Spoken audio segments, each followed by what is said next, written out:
Hey everyone, Wander here, and welcome to another Steam Winter Sale Suggestions video. As always, I'm just going to be going through a whole mess of games that I've played, loved, and want to share with you that I think are fairly good deals as part of the Steam Winter Sale.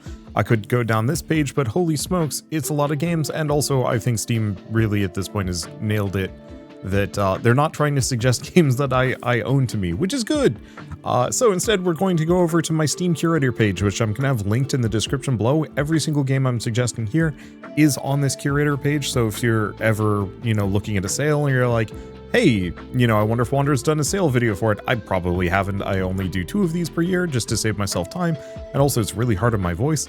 But I do put all of these things on my Curator page, and so it's nice and easy. Just go to the discount section and go straight down, and you'll find a lot of games that I'm not even recommending in this video. Of course, as part of that, games like Endless Legend 2, which 40% off is an incredibly good deal, but is a little expensive for what I'd say like a really good winter sale. But I mean, if you're waiting for Endless Legend 2, now is a very good time to pick it up. It is a good game. Anyway, unlike all of my previous videos, which were either kind of organized by genre or by kind of vibes, I've organized it entirely based on sale percentage. We're going to go down from 20% down to 85%. I think I have a couple on here that are 90% off, but I think I recommended them recently, so we're going to just stick at the 85% mark. Anyway, first recommendation I'm going to give is Ball Pit. You're listening to the soundtrack right now and will be for the rest of this video. I love Ball Pit. It is Ball X Pit. It is supposedly just Ball Pit. The X is silent, but no, both are valid. Anyway, it's effectively everything that I love about Vampire Survivors and the Bullet Heaven genre, but as kind of like a breakout Space Invaders roguelike instead, with really interesting ball fusions. You eventually get the ability to have 2 characters at once, combining their cool passive abilities, and you get like more balls, more abilities, and more meta progression, which makes you stronger for every successive run. It is really cool. It is a lot of fun. There's a fair bit to it. You will run out. It's not one of those infinitely replayable roguelikes. There is kind of an end to content and then a bunch of new game pluses after the fact.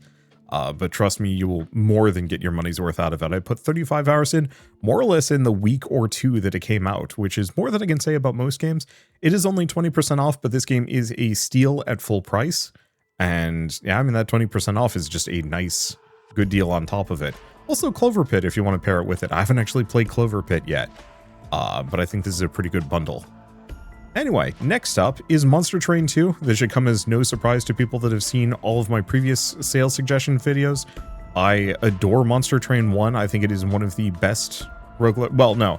I think it is the best roguelike deck builder I've ever played, or used to, until Monster Train 2 came out and supplanted it. This is my favorite roguelike deck builder ever made. It is extremely fun, and I'm waiting for it to get a couple more updates before I dive right back in. It seems like they're still adding more stuff to it. They had a big update, I think, 1 or 2 months ago. Yeah, Echoes of the Void came out back in November, and it's one of those where I hope this continues to get support and updates, because it is an incredibly good game, and I just love everything that Shiny Shoe puts out. And I might as well mention that, yeah, if you want to get the... I believe there's like a combo pack. Yeah, CL5 bundles. There should be a combo pack if you want to get Monster Train 1 and 2. Yeah, there you go. Well, unfortunately, Steam's modifying, the sale price for me. And then also games like Wild Frost and Knock on the Coffin Lid are extremely good to pair together.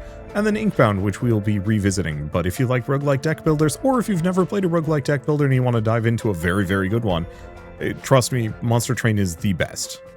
At least in my opinion. Anyway, next up is Vampire Survivors. I mean, if you haven't heard of this game before, I'm surprised. It is honestly, it's just a dopamine game. It's barely even gameplay at certain points. You get so powerful, you are firing off so many shots, covered in AoEs, and nothing can even get close to you, so you just waltz around the screen, watching some really fancy special effects for a while. But don't let that fool you. This game actually can be kind of hard, especially early on. Hordes of enemies coming after you, and you're just, not strong enough to handle them all. And so it's got that like really satisfying, oh gosh, I need to avoid all of these enemies. How can I like carve a safe path? While hoping that, my current build is powerful enough to cut through all of them. They've also been adding to this game like a ton over the last couple of years. It's got how many DLCs now? 1, 2, 3, 4, 5, 6, 7? No, 6 DLCs plus the soundtrack. Each of which adding more characters, more maps, more, you know, weapons and abilities, fusions and whatnot. I think they even announced a dungeon crawler spin-off that's coming out sometime, I think next year, which I'm very excited for. But if you've never played a Bullet Heaven before, if you've never played Vampire Survivors before, now's a good time to dive in. Even just the base game, it's normally $5 down to $3.75. But that is an absurdly good price for what it is, and it's perfectly fine on its own. You don't need to mess with the DLC until you're ready to do so. And it is entirely reasonable to pick them up one by one. Unlike some games where you want to have all the DLC all at once, in this one it's much more kind of like, okay, sure, I'll pick up the Among Us collab DLC and see what that gives you, which I actually think is quite good. Some of the Among Us abilities are incredibly powerful, and the map is actually quite nice, which is weird to say for a collab map and Among Us. Anyway, next up is Creepy Redneck Dinosaur Mansion 3. I'm shoving in a couple of games from this year that I think are especially good that I wanted to highlight because I think people should honestly give them a shot. Creepy Redneck Dinosaur Mansion 3 is made by Strange Scaffold. They're a Odd Duck group of developers that put out some like really wild games, and a lot of them too. So I Am Your Beast, which I think is their most popular one by a fair bit. Let's see, Click Holding, which probably caught people's attention over the last, was it last year? Yeah, it was last year. And El Paso Elsewhere, which is probably my favorite game. It's either that or Creepy Redneck Dinosaur Mansion 3, which is a match 3 survival Metroidvania RPG, survival horror comedy RPG.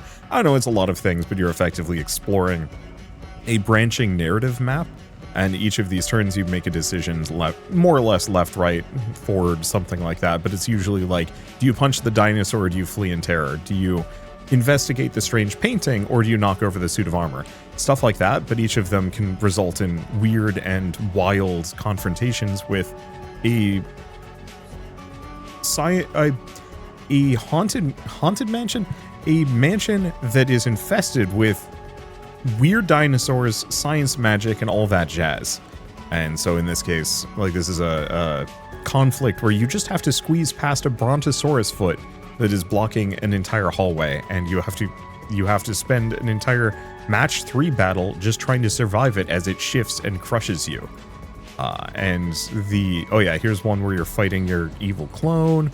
I don't even know what's going on in the void. Throw yourself into the void. And like I said, some of the options are unhinged. But the thing about it that I really, really love, and I don't know if it showed, wait, oh yeah, and a little dinosaur with a gun in the laundry piles. I'm trying to find if they have a section here that shows it. It doesn't look like it. One of the things I absolutely adore about this game is that some dialogue options give you experience in various traits, like hacking, for example. So if you pick a bunch of dialogue options that give you like hacking abilities, or that like are kind of computer adjacent, you eventually learn how to hack, and then you can take that through the rest of the game, both in combat and out of combat, giving you a new ability, you know, when you're in the middle of one of these confrontations. Or say if you run across a computer, now that you have the hacking ability, you might actually be able to do something with the computer. It's not as deep as it could be, but it's just deep enough to be a lot of fun, kind of exploring and seeing all the combinations and what kind of cool abilities you can unlock. And it's also extremely funny. It's like legitimately one of the funniest games I have played in a very, very long time. Next up is Lunacid, which I guess what I would call, well, I mean, it's a Kingsfield style Souls-like, first-person Souls-like, where you're running around hacking and slashing at various undead enemies or demons and whatnot. It is a vibe. It very much is going for this kind of like old-school PS1 look, and it does a very, very, very good job of pulling that off in every aspect. It is weird, it is murky, it is kind of hard to explore, there's no map, fast travel I think is kind of limited, and the overall gameplay kind of oscillates between brain dead easy and blisteringly difficult, depending on where you are, what you're doing, and what enemies you're up against. For the most part, the boss fights I found to be kind of unpleasant, but in a way that I was like, whatever. You know, I've enjoyed the rest of this game, it's hard to complain about, but otherwise you're exploring just a wide variety of interesting environments, and, you know, unlocking secrets, finding new gear, fighting whatever's there. Rinse, repeat. I think it's, how long did it take me to beat this one? 13 hours. It was a very reasonably short but satisfying little Souls-like. And yeah, 30% off, $10 is a good price for what it was. So if you like Kingsfield, or if you like Dark Souls and you want something a little different, give this one a shot. Next up is Cybernight's Flashpoint. I think this might actually be the most expensive game that I'm suggesting today, but is also one of the best. I mean, they're all fantastic. This is effectively if you crossed like Cyberpunk 2077 with XCOM. And so you're it's a cyberpunk mercenary RPG where you have a crew of hackers, infiltrators, and soldiers and whatnot, and you're taking on various missions for a wide variety of clients. And I haven't gotten too far in it, as one thing I will admit that I've played, I think it was just a couple of hours back when it launched in early access, and I thought it was incredibly cool. And it's one of those where I'm meaning to get back to it, but it was so cool in that moment that I cannot help but recommend it whenever I get the chance. Especially because I think it's one of the better XCOM games I've played. For the most part, my problem with the XCOM series is that it's like, you're sneaky up until everything goes to hell. And then it's, you know, then it's immediately like just shootout fight, but you don't really have that many good tools for sneaking around. There's no like actual self simulation or infiltration or anything like that. It's just the moment you're in line of sight, oops, well, combat time. This one actually does have that full sneaking infiltration. Like, you could do a mission entirely silently if you wanted to, or you could just run in guns blazing and blast everything. And you have a wide variety of tools, items, and abilities, and skills, because I think they added like substantial character customization too. Oh yeah, and difficulty options too. I like that. A lot of these things were added either in post or I missed them. But yeah, you have tons of options, you have tons of character design stuff. Yeah, big ol' class skill trees with multi-classing and whatnot. Like, I feel kind of bad that this game has not got the attention it deserves compared to XCOM, because frankly, this offers so much more in so many different aspects, and I think it's still getting updates. I think it had a big one, yeah, update 58, which was 4 days ago, which, like, it's already out in 1.0 and they're still going, which I think is extremely cool. And it is, yeah, it's $20, which I think is a fair price. Like, if you love XCOM, you will love this game. If you love Cyberpunk and like tactical RPGs, you will love this game. And I look forward to eventually sitting down and playing it. I think my main thing is I'd want to do a series on it, or like really commit to it. And God, I have so many other games to play. But I look forward to getting around to it when I get around to it. Next up is King. The King is Watching. This is a roguelike that I've put a fair number of hours into. Yeah, 20. And that was kind of my upper limit for it. There's more content being added. They just added a volcano just a couple of weeks ago. Actually, what, 9 days ago as of this recording? Adding a whole third new region, bunch of new enemies, bunch of new bosses, bunch of new structures to play around with, and a bunch of new units as well. And so it is one part kind of kingdom management, kingdom builder, and one part like defense roguelike, where you have hordes of enemies coming from the right and attacking your kingdom, destroying your walls, and then eventually, you know, dethroning you.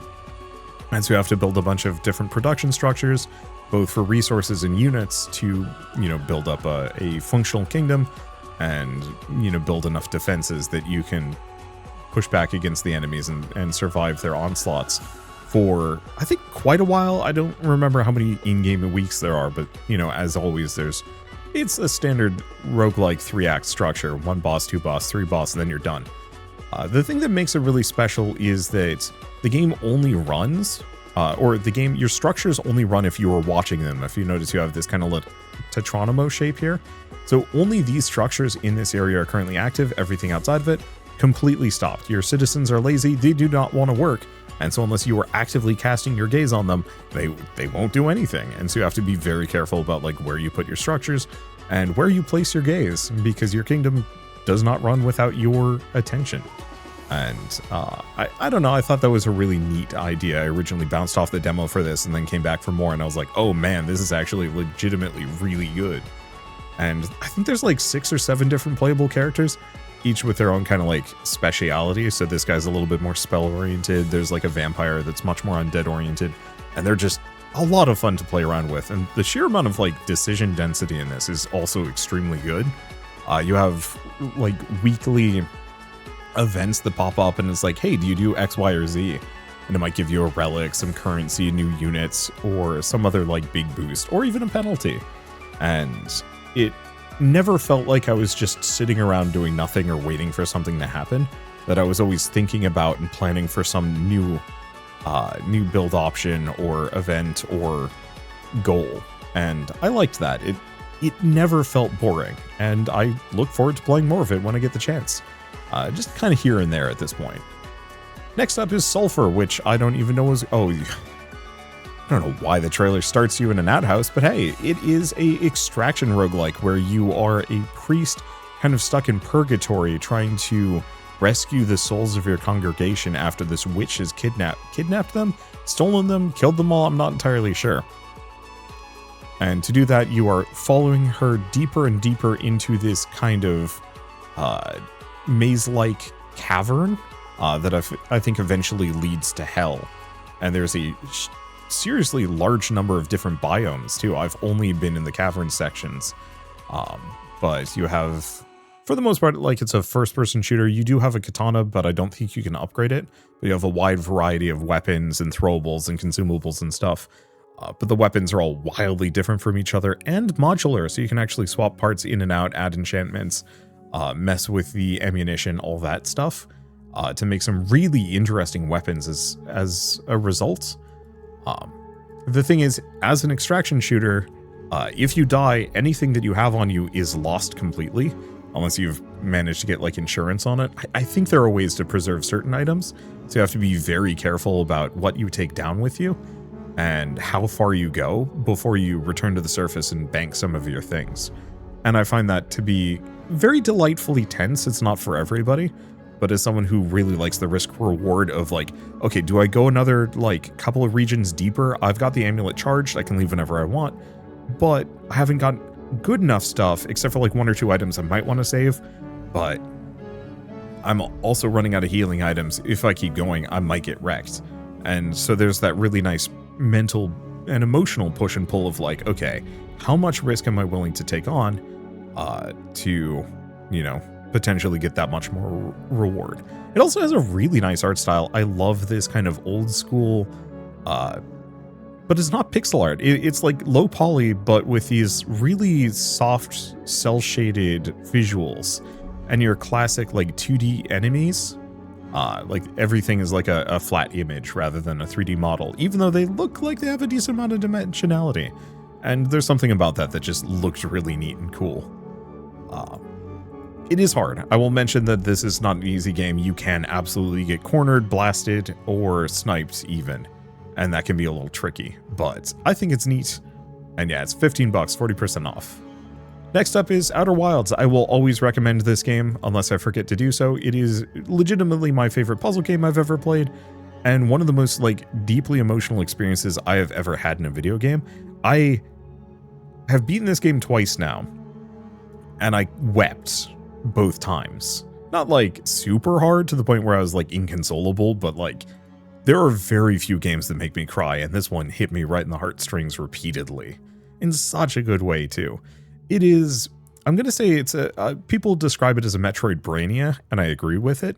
It's one of those games where you technically could beat it in the first 10-15 minutes if you knew what you were doing. However, you don't, and so you have to kind of explore this fully unfettered solar system. You can go anywhere at any time. There's nothing stopping you from getting there, as long as you know what you have to do to get to X, Y, or Z place. So you have this ocean world. Well, you have this place, the kind of tangled looking world that's all fragmented and has like a woody growth in it. But flying through it has horror monsters. How do you get past them? There's a water world with an area that is protected by like a perpetual storm. How do you get to it? You don't know, but you can find out by following breadcrumb clues scattered throughout the solar system. And it is so satisfying puzzling through every minute mystery, unlocking new areas purely just through your own gaining of knowledge, and I think that's super cool. It also has a really lovely, I want to say also low poly style, but it just has this like kind of soft cozy look to it, despite the, I don't know, I want to say kind of emotional and slightly dark implications of the story. Next up is Yaoling. It is a auto battler. Oh yeah, right. Outer Wilds is, yeah, it's normally 25 bucks down to 15, which is a very fair price. I don't know how much the DLC costs. The DLC is another 9, but is seriously worth picking up. I'd actually say buy and play the base game, then come back for the DLC. Just because the DLC kind of adds more to it, but it's like a sidestep. It's a side story, kind of giving more context as to what was going on, and so it kind of feels like you should probably beat it once before you play the DLC. So don't feel pressure to pick up the DLC immediately, or buy both because it is incredibly good. Anyway, next up is Yaoling, which is, yeah, 20 bucks down to 12. It is a auto battler monster collection RPG, which I don't think I have seen before and might not see again for quite a while. That very much like leans into a lot of like more Eastern mythological characters and creatures and kind of storytelling elements, but it looks nice. It's kind of got this it's like an original twist on I don't actually know. Yeah, it just says Eastern fantasy. I don't know country of origin on this one, unfortunately, so I can't speak to which mythologies are being used, but as somebody who's American, it was just a really interesting setting to see explored a little bit. More so than anything, though, the monster collection element of this is extremely cool. You have a team of, I think it's like 6 or 7 monsters, or even goes up to 8. I cannot quite tell how big this player's party is, but it is downright huge. Looks like they've got 7 on the field. Maybe that's the upper limit. But every monster has its own strengths and weaknesses. You have randomized stats. So, you know, one monster might have like a huge boost to HP and defense, another might be all in on attack and movement speed, and then they have like passive abilities on top of that. Each monster has their own like speciality, but then you can stack more specials on top of that. You can also teach them new moves, and then they fight together as a team, so you have a bunch of like cool synergies that you can ping off of each other. And there's just something about having a giant mess of monsters that you're building together into like a peerless fighting force that feels extremely good to me. The game's also kind of open worldy. You really don't have a whole lot of things preventing you from exploring, so you can just say, yeah, I don't feel like doing any of the classic Pokemon, you know, style gyms. I'm just gonna wander off into the woods and catch as many Pokemon as I can. Yaolings, there we go. And I don't know, as somebody who likes unique monster collection games, this one is seriously worth a look. Next up on Seriously Worth a Look is Slay the Princess. I hope most of you have at least heard of this game or seen it around, but it is a game where it's a visual novel. I don't recommend too many of these because I don't play too many of them, but it is a visual novel where you are a person who's been handed a dagger and told to slay this princess, and you are not leaving until you do so. And there is a variety of ways to slay the princess, some of them with dire consequences. I cannot speak too deeply about the actual like story on this one, just because it's very easy to spoil, and even, you know, these screenshots are doing a pretty good job of showing off some interesting locations I have not even seen before. So like this technically constitutes as spoilers. I don't want to get deep into it, but the whole element of why you are slaying this princess, the whole process of doing so, the different routes you can take, the choices that you make, all of it feels so meaningful and so different. You can pick one option and completely throw your route off into a completely different direction than you would have expected, and sometimes it can get really dark, or it can be really cute and heartwarming in a really interesting way, or you can break reality. I'll leave it at that, but I love this game. We played this for one loop. Effectively, there's like, I'm gonna say like 60, 100 endings. I don't remember how many, but you only get to see X number of them per like playthrough. And I think that was actually very nice and tidy. It means there's a lot that I have not yet seen in this game, but that just means that there's a reason for me to go back and play more. It is normally 18 bucks, but it is down to 10, and I think that is a great price for what it is. And as a bonus, I will highly suggest their other game, Scarlet Hollow, which is not nearly as much on sale, that is getting, I think its 5th chapter is coming out in a month or two, and is extremely good. This, like, if you think Slay the Princess has a huge amount of endings and options and whatnot, this one doesn't have as many endings from what I can tell, maybe, but it is a horror visual novel set in Appalachia, where you are, you've kind of come back to your old hometown, and you're meeting the townsfolk there, and dealing with horror monsters, and possibly, like, a masked killer. I'm not sure, actually, who this character is. These are new things for me. But Shell and I absolutely adored playing this game for what little we did play, and if you like Slay the Princess, you are going to like if you like Slay this Princess, you are going to love Scarlet Hollow. Anyway, next up is Delusion, which I guess I'm going to put in the same category as Lunacid, except for it's a little bit more Morrowindy. It's a little bit more open world exploration. You're a prisoner warrior who's effectively tasked at hunting down demons in this kind of remote series of sky islands on this post-apocalyptic fantasy world, where effectively they had, prior to the events of this game, the whole world had gods, but kind of in your like Warhammer / like Japanese mythology way, where you had like a bunch of major and minor gods of all varieties, some of which were good and benevolent, some of which very much were not. And eventually people got so sick of them, they just decided to go kill them all. And did so very effectively, leaving the world functionally godless, and therefore somewhat a little... I don't want to say a little bit better. The game gets into that deeply of like, hey, in one of these fantasy worlds where the gods were real, what happens if you kill them all? And the answer was, I mean, life just goes on. It just still sucks in just different ways. But there's a lot of echoes to like what that did to society. You know, one kingdom decided to make their own clockwork god. One, well, I mean, this area is still trying to hide the remnants of their, you know, defeated but not quite dead god. And then there's also a bunch of like weird warped monstrosities, you know, wandering the landscape and whatnot. And you are adventuring through it and crawling through dungeons, doing quests, and hopefully eventually saving everyone or something. I'm not going to get deep into the plot, but it has this like really nice old school, you know, low poly model, low fidelity texture look to it, and just it's striking in every moment. I love the fact that they went for this like brilliant red magenta sky. It just made for such a cool experience exploring around and looking at things and just seeing what they had to offer. Like, I loved Morrowind's weirdness. This is Morrowind's weirdness turned up to 11 and then some, and it felt so good. How long did it take me to beat? 25 hours, which I actually thought was very reasonable. And yeah, it's normally $20 down to 11, which is a good price. Next up is, I don't know, this might be a little bit of a hot take, but I actually loved Endless Dungeon. I know a lot of people wanted more out of it. A number of people didn't like the switch to a more actioning combat system, with a greater focus on co-op rather than like team management, but I love it. It's a very fun time.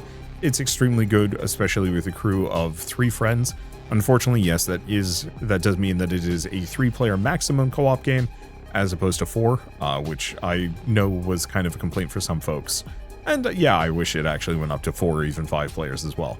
But it is 1 part, you know, kind of isometric third-person shooter, 1 part dungeon crawler, and 1 part tower defense game, with a little bit of resource management on the side, where you are effectively trying to escort your little crystal bot from the start of the level to kind of an elevator hidden somewhere on the level, and you have to open up rooms, fight the monsters within them, build towers, build production structures, eventually find new nodes to slot your crystal bot into, and protect it while it goes through the dungeon, you know, on the way to this new location.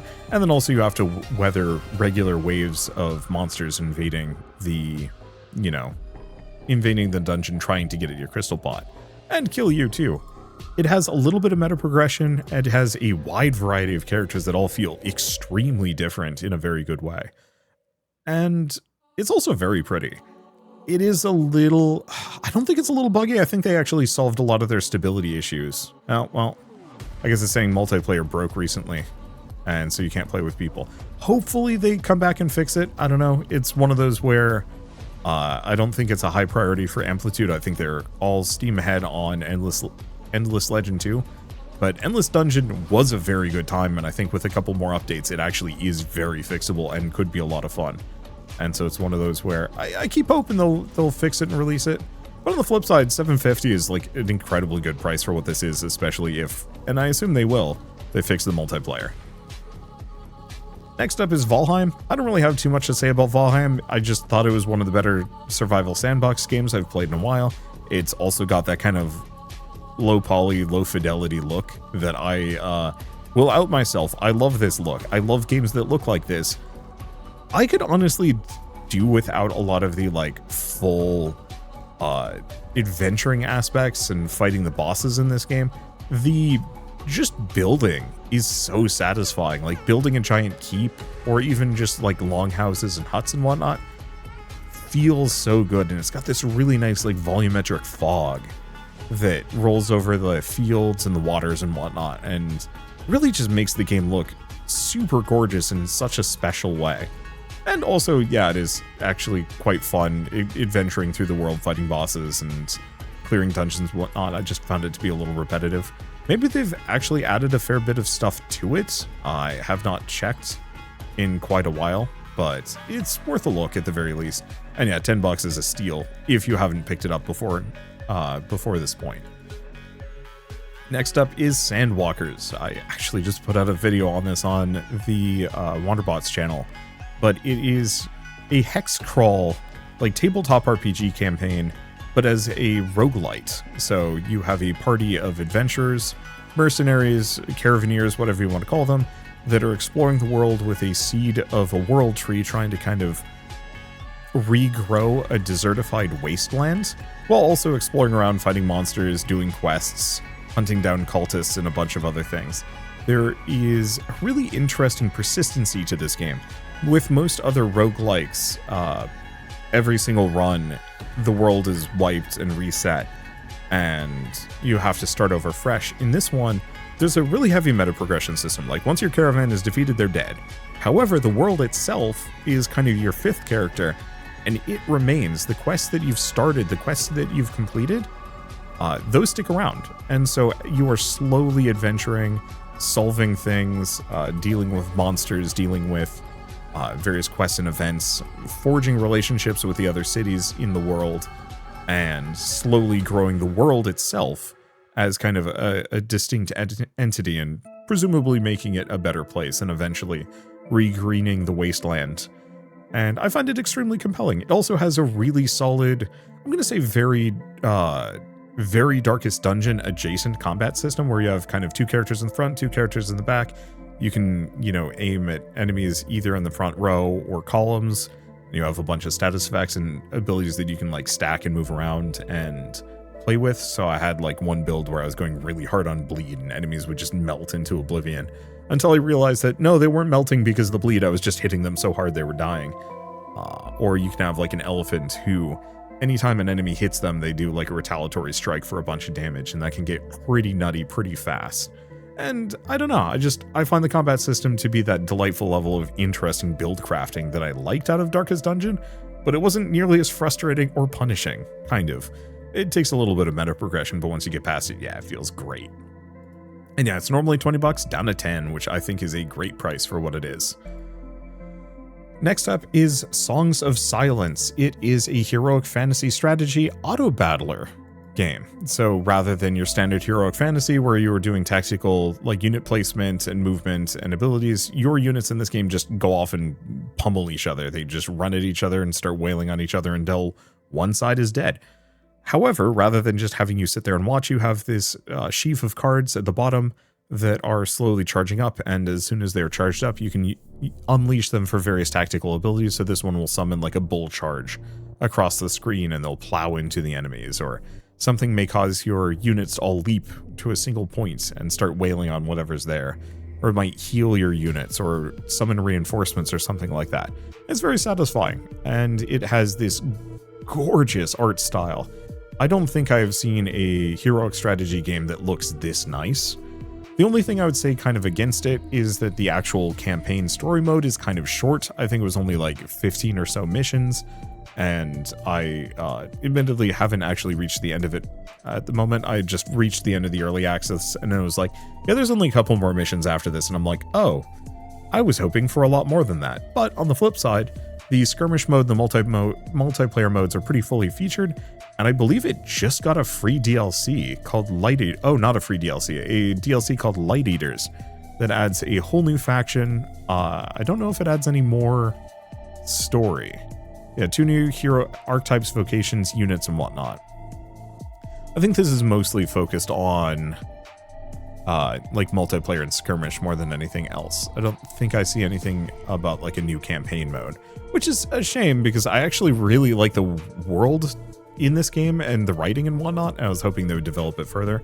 But on the flip side, the skirmish mode is very fun and I look forward to playing more of it. But seriously worth a look if you like heroic strategy games, especially if you're kind of tired of playing heroic strategy games where you have to manually fiddle with your units. And it's legitimately really fun watching them just plow into each other. It's kind of the heroic strategy game for people that love Total War, I guess. Which I guess you could say Total War is heroic strategies. I don't know.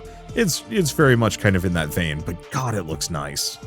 Anyway, normally it's $30, but it's down to 15, which again, I think it's a good price. There aren't a whole lot of games in this genre, and none that look nearly as good as this one.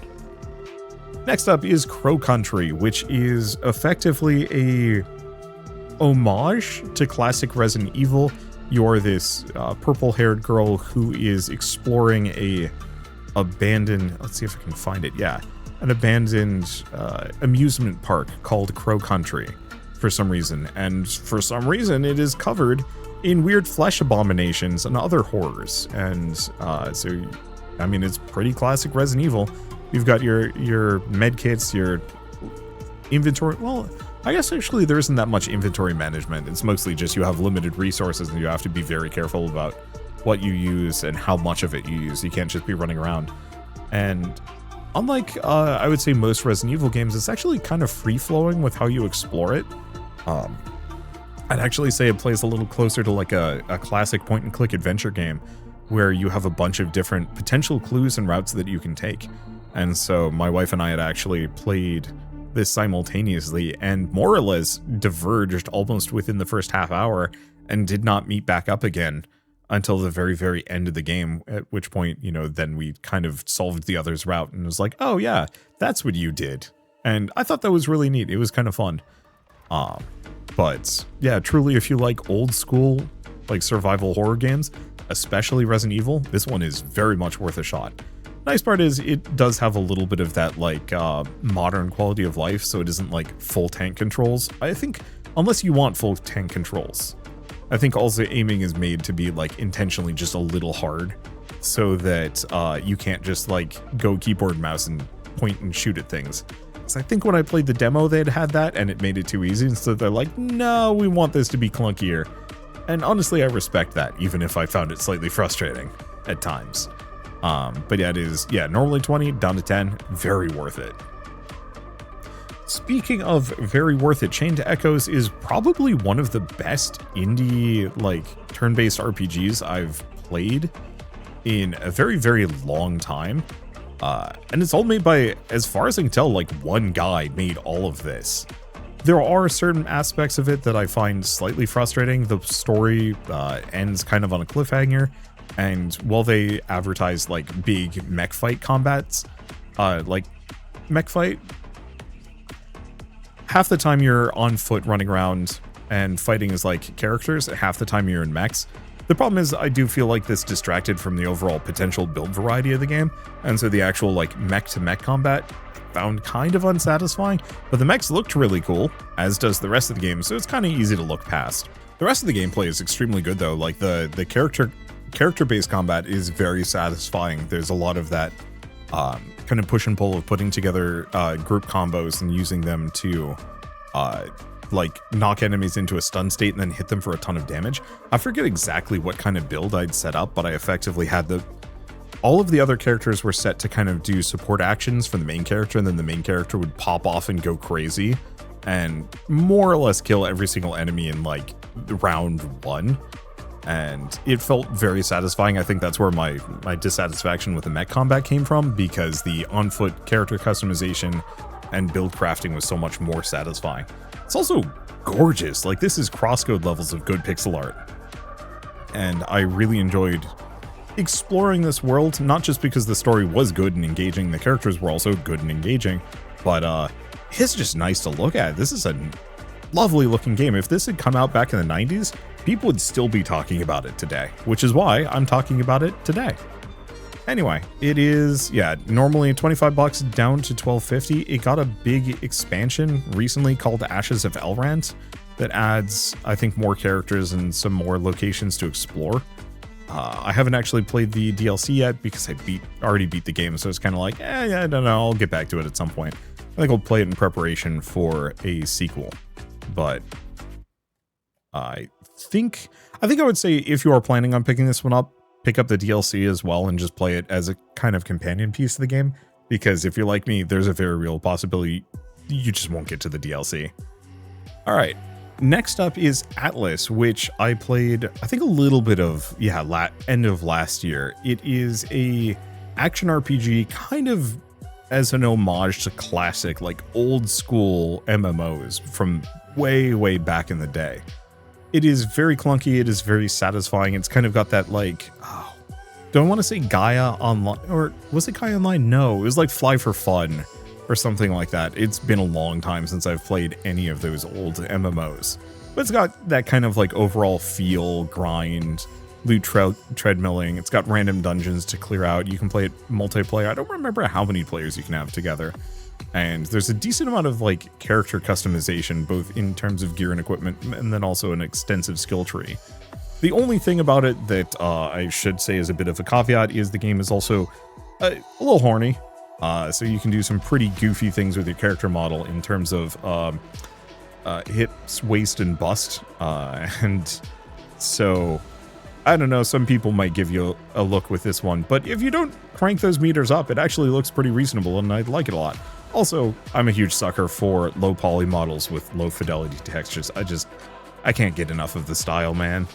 And yeah, it's kind of nice to go back and play like an MMO homage game. That delicious level of like just cutting through groups of enemies to clear out objectives, grind for loot and whatnot, just feels so good. Next up is Rabbit and Steel, which is effectively MMO rating, but as a cooperative roguelike. So it's a boss rush roguelike. You don't even have random ad phases. It is just fight after fight after fight after fight, each with their own unique and very MMO, reminiscent mechanics. So in this case, it's like, don't stand here. It's also going to be firing things in a couple of seconds, across the screen. But then also you have these like two beams here on your characters, so that if they overlap with any of the other characters, you will get hit. But then there's this circle, so you have to be in this, and the timing and the positioning is extremely tight, and you have to really worry about also keeping up with your DPS, because if you don't kill a boss fast enough, it does enrage and it will kill you. My friends and I played this a fair bit last year, the beginning of this year. Yeah, okay, yeah, it was last year. And had a very, very good time with it. I don't know if it got too much more for expansions. Okay, no, looks like they're working on a DLC. And so it will be out sometime next year. I don't know if they added too much more to the game, but seriously worth a look if you like, honestly, if you like, if you play a Viera in Final Fantasy XIV, this is the game for you. In fact, I'd actually be baffled if you have not heard of this game and have not played it before, because this is your game. What are you waiting for? And if you're not, seriously still worth a look, especially if you used to play MMOs but you don't have time for it, but you still want that kind of classic experience, especially when playing with friends, because it can be really fun, doing some like build theory crafting, because once again, it's a roguelike. You get random items and equipment and ability modifiers. You can put together some pretty silly combos and really interesting synergies with a full group of 4 people. Speaking of weird synergies is Ballionaire. This is, I would say, kind of in the same vein as, would I say Balatro? Kind of, sort of. It's effectively Pachinko Plinko, where you're putting together a Plinko board, but filling it with these like strange tiles, tokens, each of which with their own like items and or effects and abilities. So this is like a teleporter that will teleport your ball to another one of the teleporters. The chicken will give you an egg. And if you take the egg, you know, down to the frying pan will then hatch it and, you know, turn it into a fried egg, and then you take it to a plate. The plate will consume it, but give you a boost, potentially a permanent one. And as such, you can do some pretty wild combos with that if you get the right level of like luck and manage your rerolls and vanishes correctly. It gets very goofy, very fast. My favorite build in this one is, it's like one of the default-ish runs or default builds where it's very water focused, but for some reason the water falls upwards. So you send a ball, you know, down the plinko, and then it hits something that creates a water ball that then shoots upwards off the top of the map, potentially re-triggering a number of the nodes that your first ball passed by. Or, you know, maybe it's one of those where the water all gets banked into like a waterfall.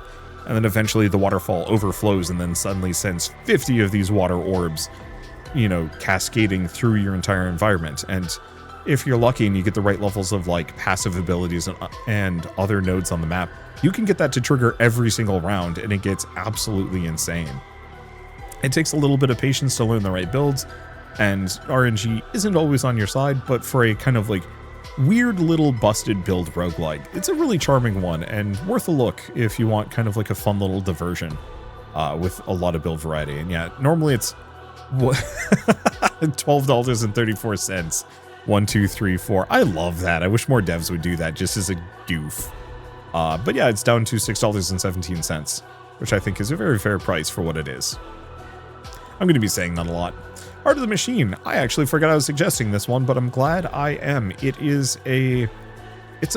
think it's the most unique 4X / grand strategy game I've ever played, where you are a rampant rogue AI who escapes the kind of science facility where you were, I think, just a robot in, but either through a freak of programming or somebody potentially upgrading you to become sentient.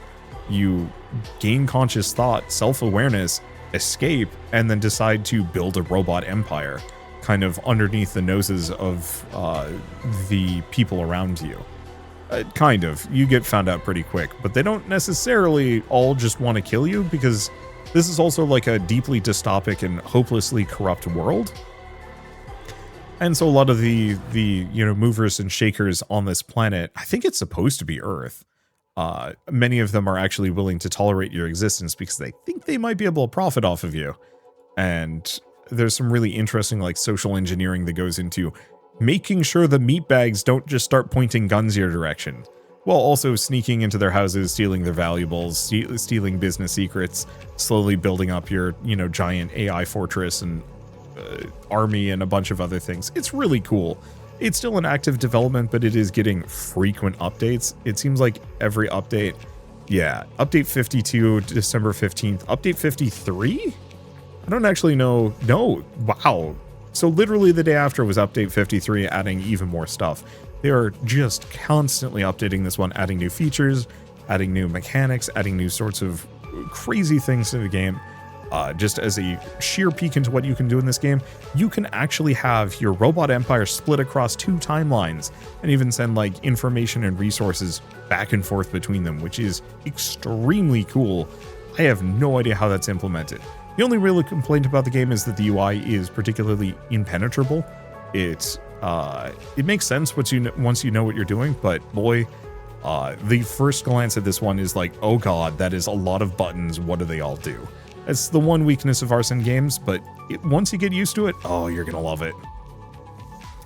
Yeah, how much is it normally? It's normally $30 and it's down to 15, and god, that's a steal for how deep and complex this game is. And the thing is, like, you can do multiple playthroughs too. You can be like the nice, benevolent AI overlord, or you can be the full-on, like, I'm going to devour humanity and turn it into grist to fuel my robot empire. And while that's a little topical in a way that I'm not exactly comfortable with nowadays, it's kind of fun to play it out in a video game rather than reality. Anyway, next up is I Was a Teenage Exocolonist. Don't let the title fool you. Yes, you're playing as a teenager. Yes, there are teenager-y warts and plot elements to it. It is also one of the better, like, visual novels I think I've ever played, where you are a child who's been slightly gene modded to have a superpower of some variety. I originally chose super strength, and I think in later playthroughs generally went for super intelligence instead. But you have landed with, you know, the rest of your people who are all kind of fleeing a more fascist Earth to set up a new colony separate from humanity to kind of build a more peaceful society, a more egalitarian one. And unfortunately for you, the planet is extremely hostile and possibly sentient and wants you dead and off the planet entirely. And also, you know, there might be Forerunner artifacts and all that, you know, classic sci-fi jazz. And what this means is kind of one part resource management sim, one part deck builder. Strangely enough, a lot of challenges that you have to complete. So in this case, I don't know about that one. I'm trying to find if they have one of these. Okay, here it is. So you have like this creature here. You can try and get closer to it, but you have to do an animal challenge based on your animal stat. But then also each stat is split up into, so you have 3 different stats, yellow, blue, and red. It's like physical, mental, and social.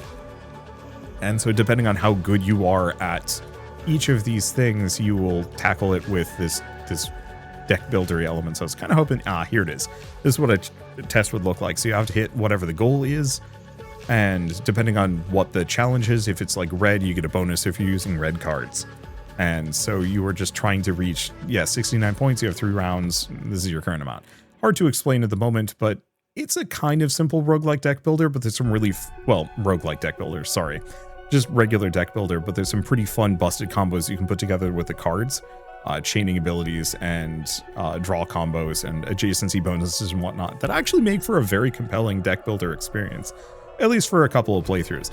The other thing is, it does a very good New Game Plus where on your first playthrough, bad things happen. On your second playthrough, your character actually remembers those bad things that happened, and you can avert some of them. I think that is equal parts one of this game's greatest strengths and one of its greatest weaknesses, because you can only avert some of the bad things that happen, and some of the other ones are inevitable because the developers just didn't add dialogue options to let you avert them, which was kind of a downer because I actually wished some of them were changeable. But you were effectively looping through the game a couple of times until you can finally help the colony that you live in survive on this alien world and not just get completely demolished, or at least kind of, how would I say? You want to help your colony thrive, not just survive. And some of the survival options are bleak. Anyway, it is $25 down to $12.50. Which I think is a great price. I would say this is a really good game on the Switch if you want to pick it up there. It just felt more cozy kind of sitting on the couch playing it there, but I still loved it on PC too. Anywho, next up is WitchHand, which is, if you've ever played Stacklands, this is Stacklands but with witches who have been sent to kind of like a new dimension that is covered in shades and possible eldritch horrors, and you are kind of the scouting... I don't want to say the, like, scout, you're the advanced party, but also kind of the forefront of it. And your entire goal is to build kind of a civilization, kind of a civilization, using your familiars and your character's unique abilities to push back at the darkness, expand your sphere of influence, defeat the void, and then eventually, kill whatever the source of the void is. It can be a little tricky. There's actually permadeath. If your character dies, you are sent back to the beginning, but it's also like a 4 or 5 hour experience, so it's not that bad. It also just looks absolutely lovely and uses a little bit more randomization, so you can actually get like cool passive perks and abilities and stuff that make for a very satisfying experience. And also some automations. You can have like chests that are automatically hoovering up your abilities to activate new, or hoovering up your resources to activate other production structures nearby. And so, while it plays like Stacklands, it's a lot, I'm going to say a lot friendlier. It felt a lot more fun to me, and it looks really nice. John Nielsen does an incredibly good job with the art for his games. And I always felt kind of bad that this didn't get more coverage and attention, because I was kind of hoping it would get a couple more expansions, because each character is pretty different, and I was hoping to see what other witches he might add. But even then, the ones that are in the game are extremely fun to play with. It's like 5 hours per playthrough, and I think there's 4 different witches. And it's worth a shot. It is normally, $12 and is down to $5.40, which, I loved it at the base price originally at launch, and If you haven't seen it before, it's definitely worth the afternoon. You'll get your time out of it for sure. Next up is Zet Zillions, which is a wildly underrated roguelike deck builder that plays very Slay the Spire, except for you are aboard a artificial planet with a warp engine attached to it, fighting various celestial bodies, celestial weirdos, and other such things. It is over the top, it is ridiculous, it very much is trying to kind of emulate both the visual style and energy of a Studio Trigger anime, and it actually does have kind of a bit of a time loop narrative where you're fighting against this like giant interstellar horror thing, this guy, and so every loop he's kind of sitting at the end waiting for you, or he's chasing you down. I think that's what it is, but you have to fight him anyway at the very end. I've only played a couple runs of it. I had a very good time with it. It's very over the top, it's very silly, and there's some fun build crafting you can do, especially because in the middle of battle you can combine 2 of your cards together to get a new card with unique effects and abilities. And that can get really silly if you get the right cards for it. I think the one problem with it is mostly just the fact that it plays very like Slay the Spire, and that is a bit of an issue just because it didn't really do too much to like diversify itself apart from that card combination system. But I really like this game's energy, and I feel like it deserved a lot more attention than it got. It is normally $10 and is down to $4. This is criminally cheap and is seriously worth looking into. I believe their other game, Wolfstride, is also extremely cheap too. Yeah, it's $3.75. It's like a mech fighter game with like a old school style, and it's kind of trying to go Cowboy Bebop with its visual design.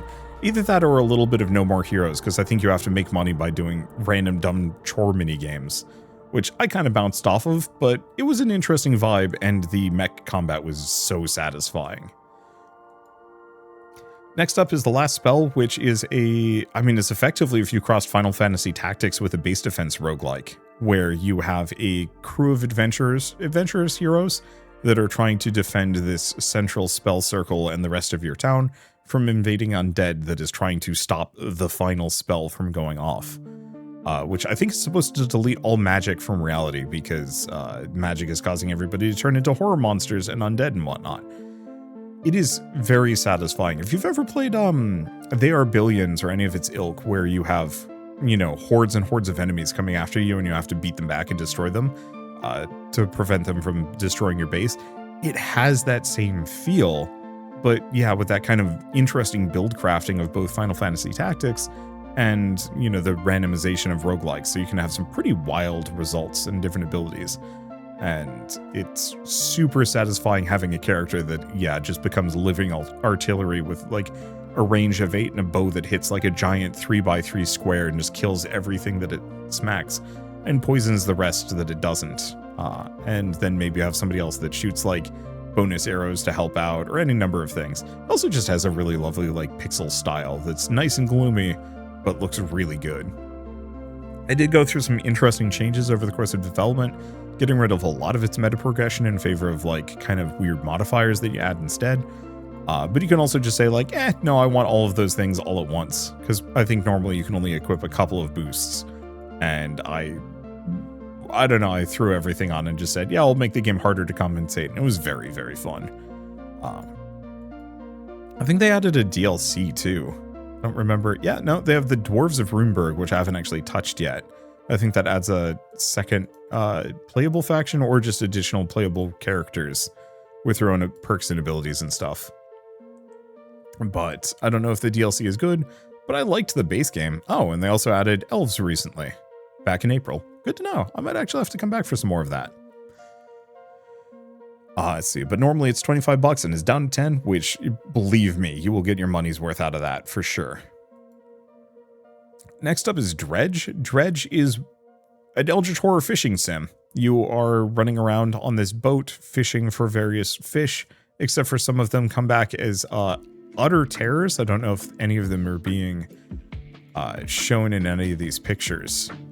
But your entire goal is, apart from just fishing to make money to upgrade your boat, which has like a really nice incremental core gameplay loop, because like, here's your basic bad rod, here's a slightly better rod that can fish different types of fish, hey, here's the super rod that can fish like all fish, I think this one might actually fish out for you automatically. This is just the super rod. I forget, it's been a while. But there's that like really nice incremental core gameplay loop of going fishing, bringing the resources back, upgrading your boat, kind of rinse and repeat, but then slowly working your way further and further out because the better fish are further out. And there's also a bunch of other locations scattered around the map that can give you more interesting gear and equipment that isn't available in, you know, kind of the starting towns, and also because the more valuable fish are out there. It also has a story where you're actively finding various eldritchy trinkets specifically for this man who lives in a house on an island away from everyone else. And you were trying to track down a bunch of like items and tokens and things for some dark purpose, which, I mean, I know what it is, but still. Overall, the game is extremely fun. Like, you wouldn't, well, I don't know. It looks spooky, and it can be. I definitely had a couple of like, oh god moments. But for the most part, it's just a really neat, if glum world to explore around and fish through. And like I said, it was very satisfying doing the incremental like character upgrading systems and slowly improving my boat to the point where I could fish for any fish and zoom around really quickly. And also just figuring out what all the weird eldritch runes scattered around this world is. It's very Sunless Skies, but I think in a little bit more of a like digestible, palatable form.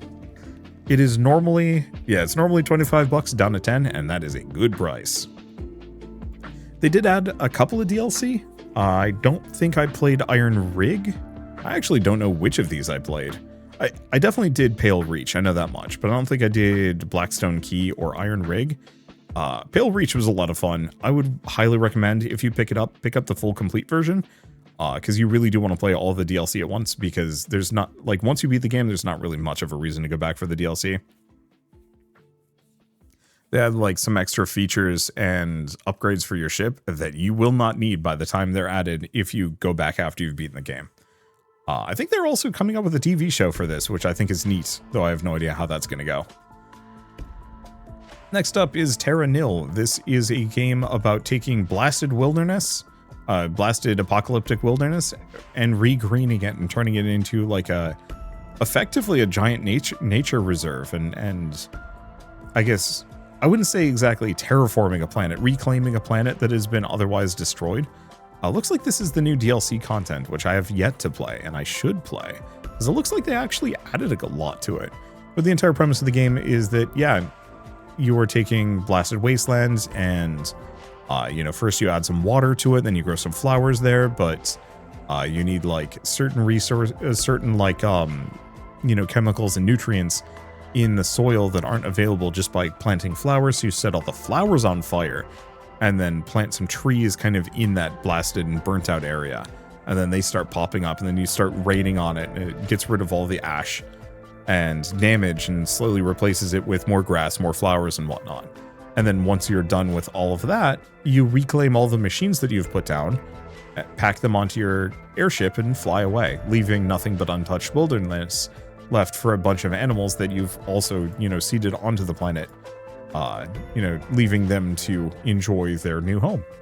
It's such a nice, like, pleasant little experience. It also kind of a complex, and I'm not going to say hard puzzle game, but I felt legitimately challenged trying to max out each and every one of the regions that I went to as part of the game. Like, if you want to play it perfect, it can be kind of tricky.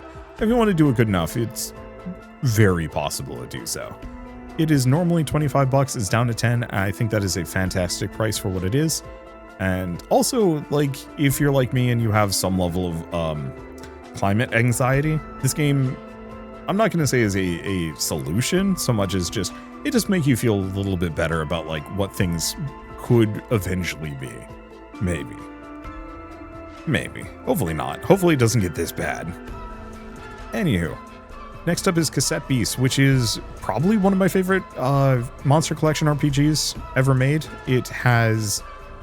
it very much plays like a classic Pokemon game with a couple of differences. One, rather than just one monster at a time, it's two. It's you and a companion character that's running around with you, who are controlling two different monsters. Each monster has their own types and weaknesses and abilities and passive effects and whatnot. However, Unlike in Pokemon where it's just like, oh, it's Tackle. You can have Tackle, but the Tackle is colored blue because it actually has a couple of modifiers on it. You can add stickers to those modifiers to then make it so Tackle, for example, has like a really high crit chance, or maybe it does a completely different element. Or, and this was my personal favorite in my playthrough, I had a character that had a bunch of proc effects, which was like, if an enemy's weakness is hit, trigger this ability. If an enemy is crit, trigger this ability. Increase crit a couple of times, rinse repeat on like 6 or 7 different abilities. What would happen is I would attack, and it was like half the time the character would attack, and then attack again, and attack again, and attack again, and attack again, and attack again, over and over and over and over again, until the enemy was dead, to the point where like only the final bosses could survive just meeting this creature. It was so satisfying watching it just pop off with every action. I recognize this is not the most balanced thing in existence, but the amount of like grind and build crafting I had to do to make that character was so satisfying. And well, it took a lot of effort to make that character, and it was so satisfying watching it, like watching the fruits of my labors. The other thing that makes it even cooler is you can also fuse all of your monsters together. It is, admittedly, each individual monster design is handmade and looks really nice. The fusions are a little bit slapped together looking in comparison, but it's still really fun seeing the different combinations and like what the creatures can combine into. And then of course you're doubling their stats, gaining all of their extra action points per turn, and health pool and everything. And boy, with that one monster that I was talking about with the, hey, half of its abilities proc off of each other endlessly, if you put that in a fusion with another monster that synergizes with that well, it is unbeatable in such a good way. I love this game. It also wildly has local co-op, so you and one other player can just play together as the two characters running around in the world, or you can have full like open world multiplayer where everybody is playing as their own distinct character, doing their own thing, exploring the world, doing quests, catching monsters and whatnot, and occasionally interacting with each other, which I think is extremely unique. I have not seen really any other Monster Collection game do this, and it's kind of baffling because, well, I mean, okay, Scarlet and Violet had multiplayer, but it felt bad. This is legitimately what I was hoping Pokemon would become, especially if they went open world, and I will highly recommend it whenever I get the chance because it is that good. The soundtrack is also incredibly fun to listen to, and I load it up often. It is normally $20, it's down to $8, and that is an absurdly good price, though I'd highly recommend picking up the soundtrack alongside it, if it sounds good to you. Next up is Dome Keeper. I don't think I need to introduce this game too much. You are effectively a astronaut in this dome, trying to fend off hordes of monsters during the night, and during the day you are descending into the mines below to mine for resources to bring back up and upgrade your dome. Rinse, repeat a bunch of times until you win. It is got this lovely pixel art style. It's got a really nice feeling of, I'm not going to say action economy so much as time pressure, that you have to be down in the mines and as efficient as possible for as long as possible, while also getting back with just enough time to get your guns online before the enemies start beating on your dome. The amount of like cool builds that you can put together with this are seriously impressive. And I think, yeah, they actually have other characters as well. I've only played the 2 of them so far. One guy who has like a drill mining beam, and this guy who chucks a ball and it bounces around and hits the environment and kind of auto mines for you, which is neat. I've not played as much as I think a lot of other people, but what little I've played, I've enjoyed thoroughly. I'm mostly waiting for the multiplayer update, whenever that's going to be, because boy, playing this with friends is going to be a hoot. But it is normally, what, $18 and is down to $7.20, which is a great price for what it is. I do not know what the Engineer Gear Pack is. This might just be cosmetic more than anything else. Yeah, it's just skins. So the DLC is mostly there if you want to support the devs further, or if you want to look fancy. Next up is Gloomhaven, which was originally one of the best rated board games ever made. It is a extensive, long campaign adventure board game, and I guess somewhere along the way they decided to make a digital adaptation of it that is honestly just about as good as the physical board game, especially if you don't have a group of friends nearby or just don't want to have to fiddle with all of the components and whatnot. It is still slow, it is still clunky, it is still very much a tabletop RPG in a box. But on the flip side, you don't have to worry about setup, table space, or having friends in physical proximity with you. I love this game. I've been playing it off and on with my brother and father and wife, and just kind of whenever we get the chance. We don't have that much time, but it's fun to load it up for a mission or two, clear out some objectives, and slowly chip away at the story. I think we're currently on Jaws of the Lion, which, I guess to explain, Jaws of the Lion was the standalone expansion for Gloomhaven that was also released as a separate board game, and can be combined with Gloomhaven itself. They did the exact same thing in this one, though Jaws of the Lion is just a DLC, not a standalone expansion. But it's a separate story within the game, and you can play both of them together with the same characters and abilities and items and equipment. And it is long and extensive, and there's a lot of things to do, and it has one of the more interesting combat systems I've ever seen in a board game or a tabletop RPG, and it takes a little bit of getting used to, but God, I love playing it. It is so deliciously crunchy tactical in such a good way, and I don't know, I just think it's a very solid board game and an equally solid digital adaptation.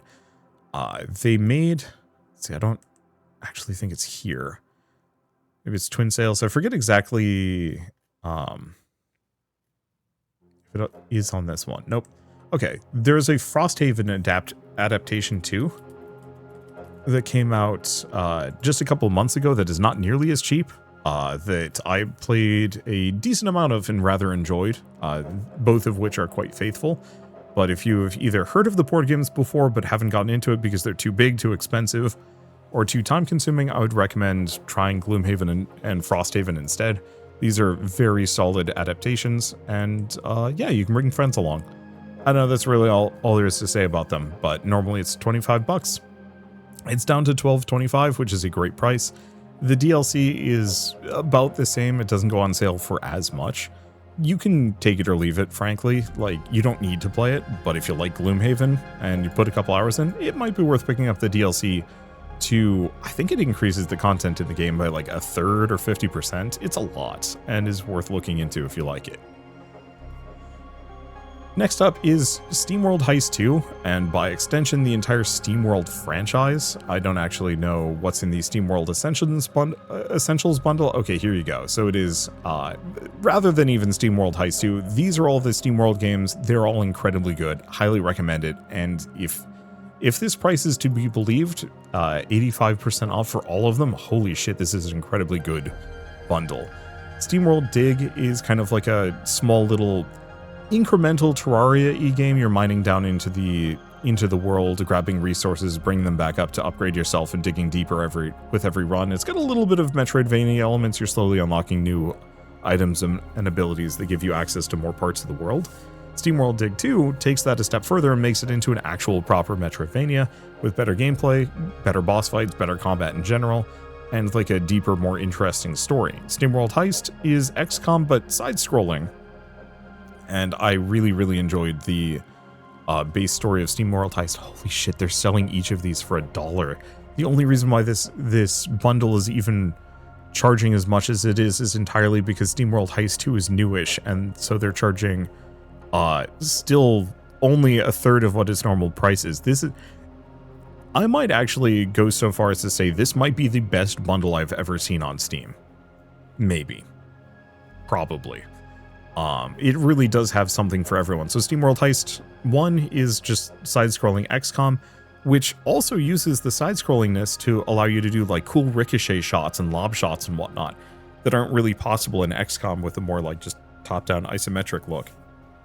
It can be really satisfying finding like just the perfect angle to bounce your bullet off of an enemy, or not off of an enemy, off of a piece of cover behind an enemy to get around cover and hit them in the back of the head, taking them out. It is so fun pulling off trick shots like that. And also has like a really good story with some really fun and charming characters. SteamWorld Heist 2 is much the same, plays very similarly, has better mechanics, more freeform character customization, and also a little bit more of like a explorable world. SteamWorld Heist was a mostly linear thing, pick your mission, go to the next one. Heist 2 has a lot more like random missions and objectives to do and things to explore and see, and challenge runs that were actually legitimately difficult to go through. I haven't beat Heist 2 yet. I want to go back and finish it, just limited time. But I think both are fantastic. SteamWorld Build is kind of an okay town builder, settlement builder, but it also has like a little bit of Dungeon Keeper, where you are building like a really just generic settlement. Up top, it's not really worth talking about, but down below you're building like a mine base and expanding and digging through, digging through rock and stone to find resources and new items and abilities and blueprints and whatnot. I don't think Build was nearly as good as I wanted it to be, but for $5, you will very much have a good time with it. I think I did 2 playthroughs of it and had a blast with it.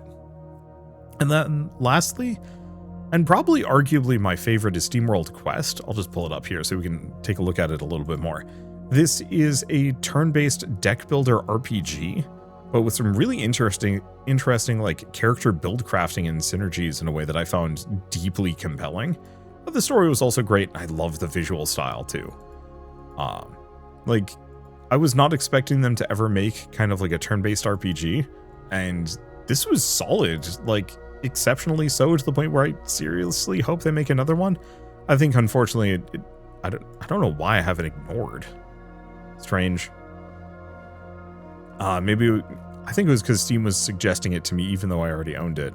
Probably something like that. Anyway, it's a really good set of games. Highly recommend them at this price. Should have actually had it down here. I didn't notice the bundle was that cheap.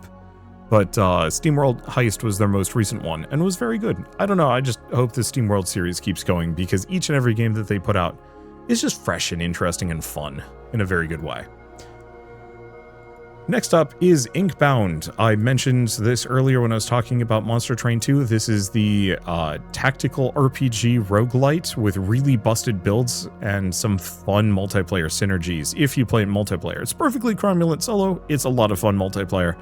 Both are entirely valid, but effectively it's, a tactical roguelike with the design philosophy of Monster Train, and it is so fun. Originally, they were having this as an online-only game. People shouted them out of thinking that that was a good idea, which is good, because I don't think it sold well enough for them to keep developing it, which is sad, because I actually really love this game.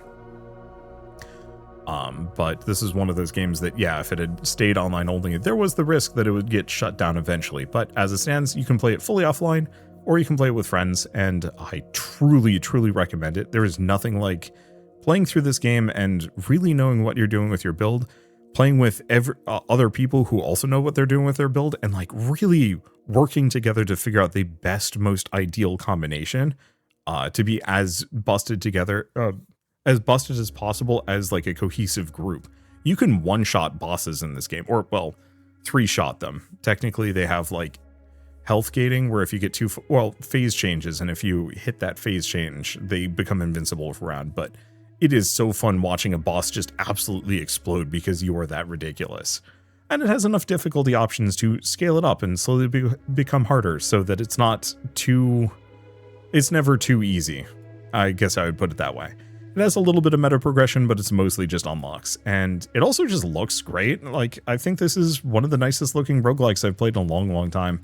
I wish it had gotten more updates, frankly, but I understand why it didn't.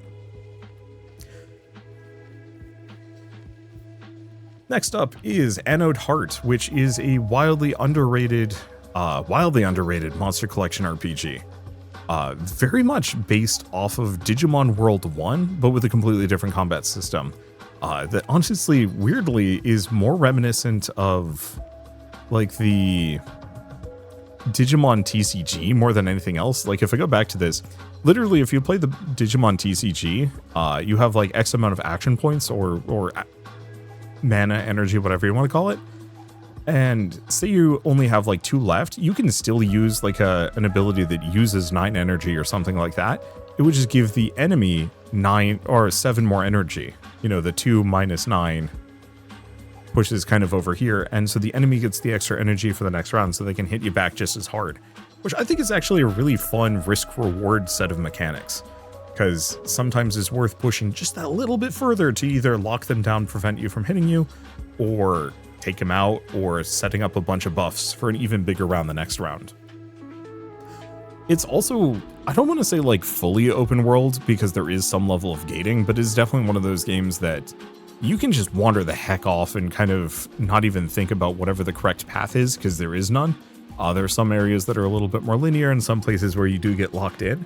But it is very much one of those where you are just exploring around, seeing what you can find, what characters you can recruit back to town, which then in turn unlock new abilities, progression systems, and new routes for you to explore in the world. It also has a wild number of like monsters, each with their own like special abilities and stats and stuff, some of which can get pretty nutty. So this character, for example, passive Venom 2, your bite text gain poison 2. And that means that any move with the bite tag now adds poison on top of it, so you can have a character that is built entirely around the idea of, you know, stacking as many bite moves as possible and using that poison damage to rip through enemies, which was pretty good. I ended up doing a very similar thing with a character that set enemies on fire for like hundreds of stacks of poison. It got very nutty very fast. And then because burn would just take them out slowly, I just gave the guy, you know, 9,000 HP to the point where it didn't matter if the enemy was technically stronger than him. He would just outlive them, and it was so good. But yeah, Anode Heart is normally 18 bucks. It is down to $5.40 for the sale, which is a stupidly good price. If you love Pokemon, if you love Digimon World 1, you will adore this one. It does have some rough edges. The final dungeon is kind of a nightmare. I found it mostly doable. It was just slightly frustrating. But overall, I thought it was an incredibly good and compelling experience, and the developer is starting to work on the sequel. They also just recently released Anode Heart Layer Null, which is effectively the Pokemon TCG spin-off of Anode Heart. But it's actually like one of the better TCG, like solo TCG video games I've ever played, to the point where it might actually be the best one. It's only 30% off, but like truly, if you like any of the games I've mentioned as part of this, Anode Heart and Layer Null are like stupid good and highly recommended together. And yeah, you can get them both for 15 bucks, which is a good price. Next up is Against the Storm, which is a roguelite settlement builder where you are effectively going to untamed lands surrounding kind of a central castle that is safe from this unending storm that is blanketing the world. You're going to grab resources, I mean more or less grab resources and bring them back to the capital. However, there are certain runes on the map that if you clear them, you can actually push further out, that they're limiting your ability to range further and further into the world. And so by clearing each and every one of those runes, you gain access to more of the world, and then eventually, hopefully, can push back against the storm permanently, as it is, more or less destroys everything outside of the capital, every storm cycle, season, whatever you want to call it.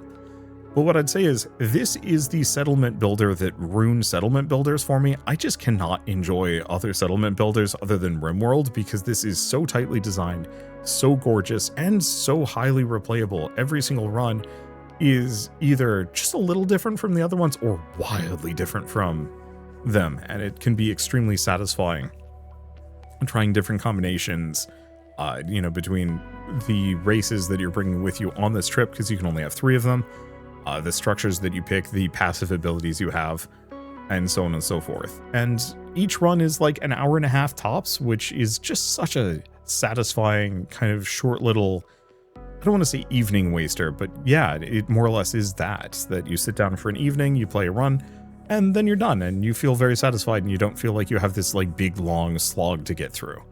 And I love that. Let's see, and yeah, it's like $9. It's such a good price. Next up is Haven, which is, I'm going to say, the ultimate date night game. It is about these 2 characters who have fled a somewhat totalitarian society to live on this abandoned alien world, just kind of on their own. I think it's somewhat of a Romeo and Juliet situation, that they weren't supposed to be together romantically. Their society was forcing them to be with other people. And they're like, nope, F that, we don't like living here anymore. We're going off on our own and we're going to do our own thing. It is a little risque. The characters are very PDA, but in kind of like a very, it's a really nice, cute couple way. I've not seen, literally, I've played many, many other games with romance. I mean, if any of you have ever played Mass Effect or any other BioWare game with romance in it, the romance is always kind of like weird in those. Like, it's very hot and heavy, but in a what feels almost unearned way. This is one of those where like these two characters are very clearly deeply in love, and it feels a little voyeuristic watching them, but also like a, God, that's such a cute couple goals kind of way. I don't know. My wife and I played it together and we absolutely adored this game. The combat itself is kind of nothing. You know, it's mostly just figuring out what the enemy is doing and the best way to defeat them, and, you know, watching out for attack patterns and stuff so you can block or avoid them. It wasn't particularly...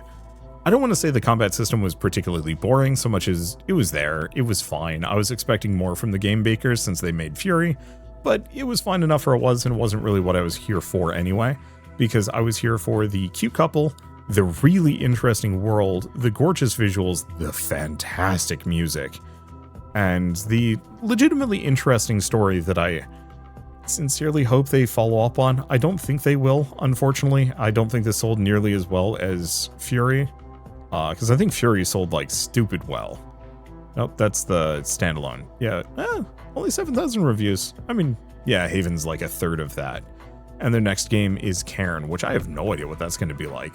It looks neat, but the world in Haven just really caught my attention, and I sincerely hope they follow up on it someday. But yeah, it's normally $25 and down to $7.50, which is, again, absurdly good price for what it is. Buy it with the soundtrack. The soundtrack is just as good, if not better than the game itself, which is weird to say, but I stand by it. Next up is Hardspace Shipbreaker, which is, I'm a little conflicted on this one. It's one of the best games I've ever played, but it's also a little bit one of the most disappointing, mostly because you are effectively a wage slave. You have an extreme debt that you took on to go into space and become a shipbreaker, but you're paying it off piece by piece by salvaging ships and sorting cutting ships apart and then sending the pieces into the various receptacles to salvage as much value as you can out of them. It is really interesting, purely one on like a narrative space, just because it's a far future dystopic world where you have to effectively become an indentured servant to even potentially get off the planet. But there's kind of like an undercurrent of your character is trying to slowly maybe unionize and push back against this corporation that's put you in this position in the background. And so as a like very socially conscious person, it was fun reading the story and listening to it and whatnot. But then the gameplay itself is kind of a really interesting puzzle. Every ship is just a little different, every ship type as well. And so at first it's like trying to very carefully figure out like, okay, how do I pop the ship open? Where are the connection points? What's the easiest and fastest way to do this? Where are the like major risk points? You know, if I cut here, do I accidentally hit the fuel line that's hiding behind it that I don't normally, you know, you can't normally see? Oops, the ship's exploded, my character is dying, and the pieces are flying all over the field in a way that cannot be recovered.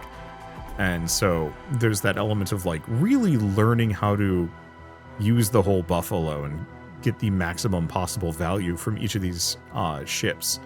And there's somewhat of a real-time element if you want it on, where you only have 20... it was either 15 or 20 minutes every day. And so you want to get as much as you possibly can done in your shift, because your debt does go up slowly over time, and so you kind of want to keep up with it. Or pay it off sooner, I forget exactly what it was.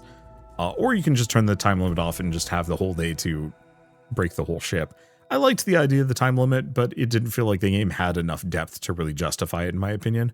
I wish there had been a little bit more of that like push and pull of like having to afford your living expenses and then like needing to take more risks beyond just the narrative level.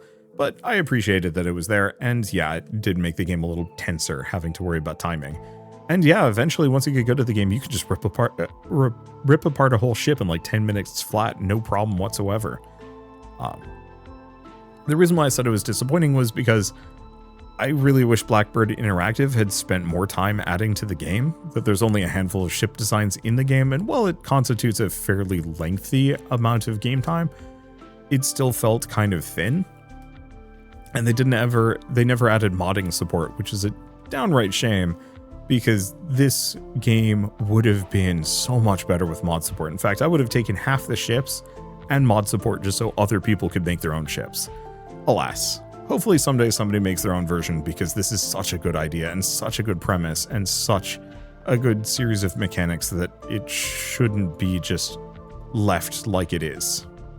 Anyway, it is normally $35 and is down to $10.50, which is an absurdly good price, and also one of the most unique games I've ever played. Next up is Laika, Aged Through Blood. It is a Motorvania where you are, I mean, it's a Metroidvania, but you're on a motorcycle.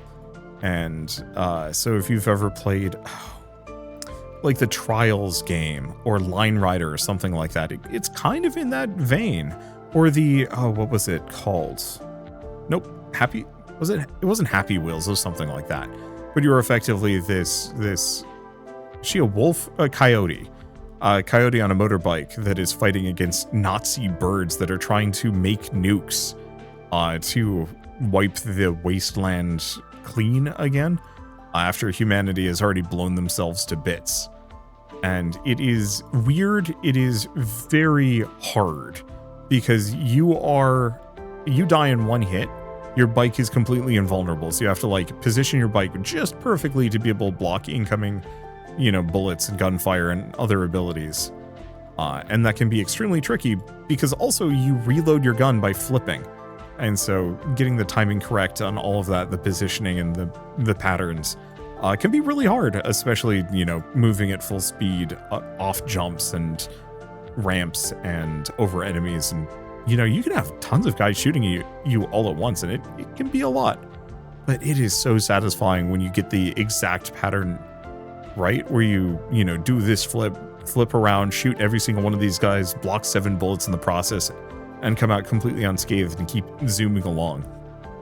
Especially with the soundtrack going on in the background, which is this really nice, soulful, bittersweet soundtrack. I don't know how to put it exactly, I'm not a music guy, but it is very special to listen to as you're riding around in the world. It also has some of the most interesting and varied boss fights I've seen. So in this one, you're like riding along infinite, kind of this infinite minecart pathway. Well, this horror mole rat tank thing is chasing you down and getting progressively more horrifying looking as you are killing it, and it is deeply uncomfortable. And I think back on it often as like one of the cooler boss fights I've seen in the last couple of years. Anyway, it's normally $20 and it's down to $6 now.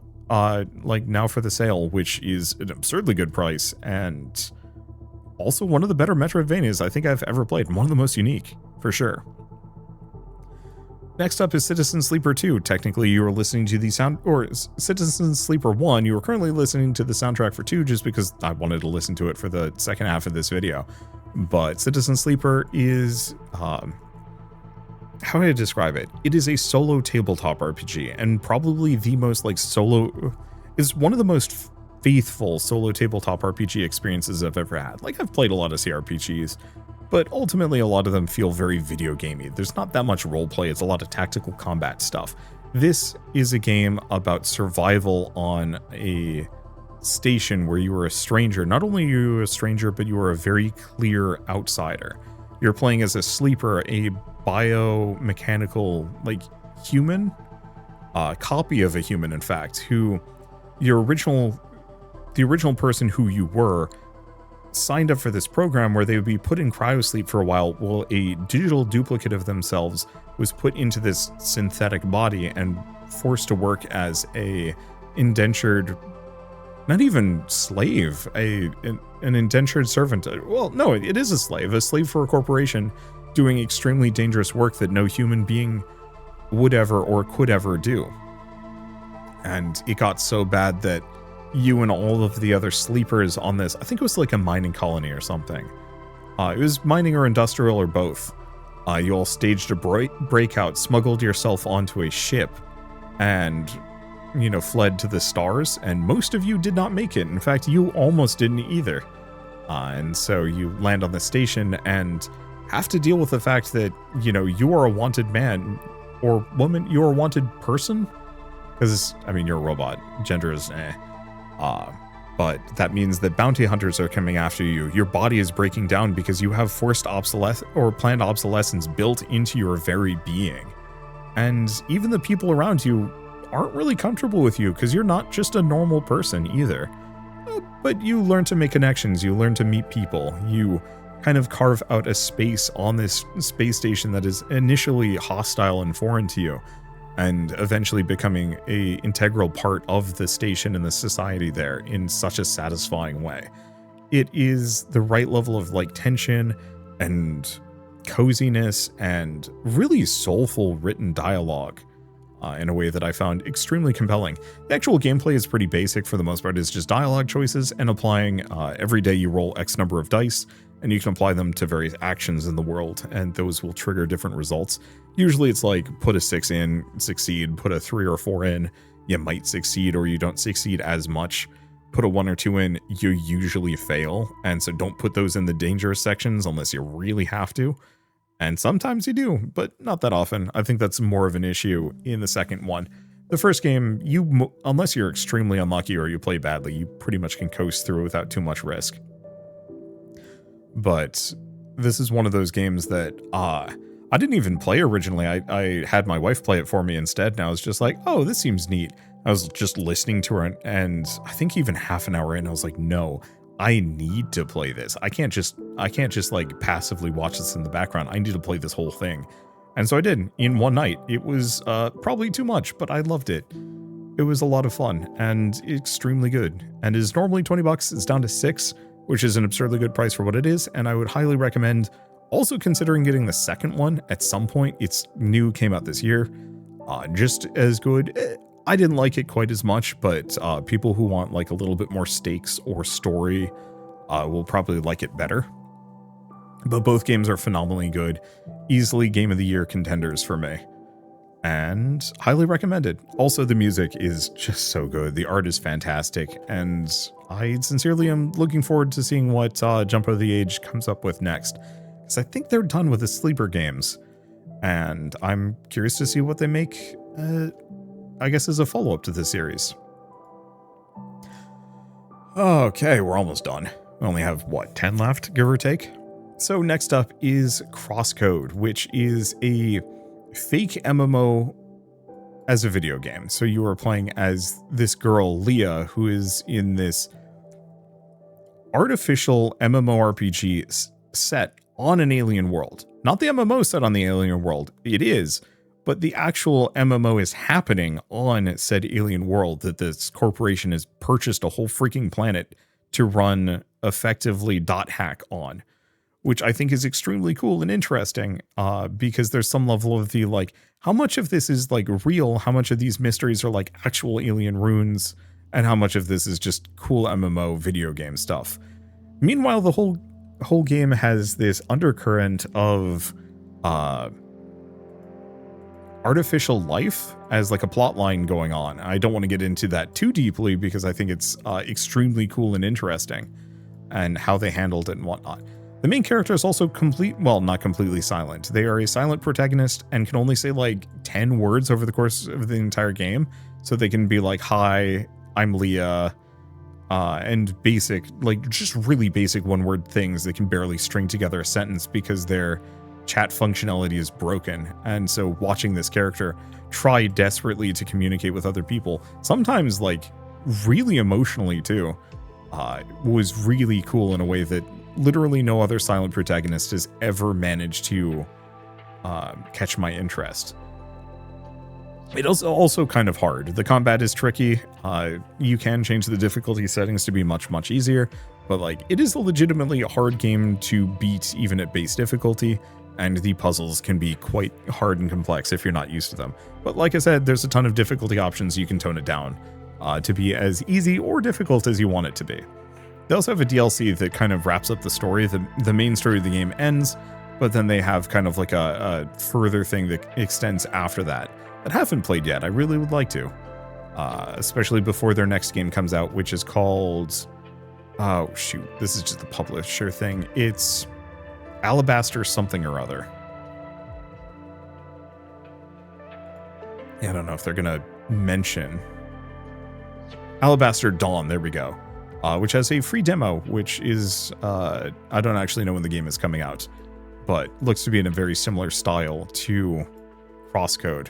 but I have no idea what the story is going to be. Seriously recommend these games. They're absurdly good, well written, fun, and deeply emotional in such a good way.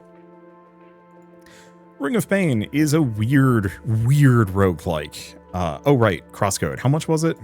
I should double check that. $6. Again, absurdly good price. Ring of Pain is a weird ass roguelike where you only have two actions or two types of actions. You can move left or right. You can attack, or I guess you have a couple of consumables down here. That's all you can do. I guess with moving left and right, you can also sneak, which sometimes works, but in a lot of cases doesn't.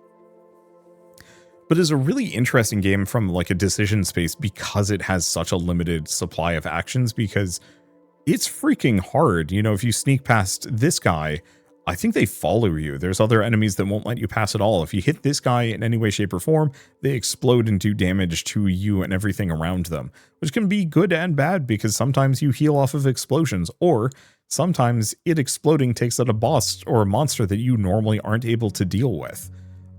And you're trying to kind of sneak around and deal with this level, trying to pick up as many like passive abilities, items, and equipment, and put together a busted build that is capable of beating the run, which is really hard to do. I've lost more runs of this game than I've won by a significant margin, and even years later, I'm not good enough at it that I can comfortably do so.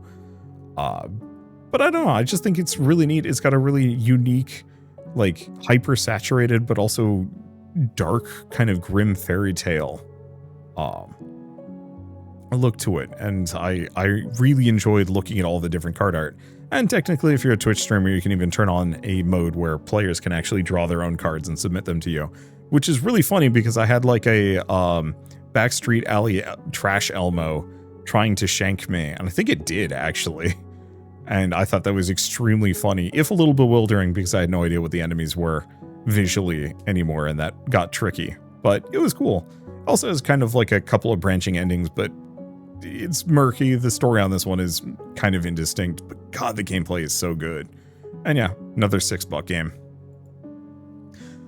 Next up is Eternal Strands, which I actually would say is kind of a damn shame that it's selling for 70% off at the moment. It's normally $40, it's down to $12. The reason why I'm saying it's a shame is because this is actually one of the better games to come out this year. It just fell so far under the radar that nobody paid any attention to it, and that sucks because it's really good. Like I easily would put this kind of in the same caliber and category as Expedition 33, but yeah, it just did not I don't know, didn't catch people's attention in the same way, and that sucks. But hey, I mean, 70% off is an extremely good price for a modern AA classic, and one that I sincerely would recommend. It also just looks really lovely. It's doing a little bit of like Shadow of the Colossus, a little bit of God of War, a little bit of, I know it has some like really interesting character build crafting and customization and whatnot. Also, the characters are really charming and well illustrated. Like, this is a game with an absurdly high production value for a debut independent production. Let's see, and yeah, I did say $12.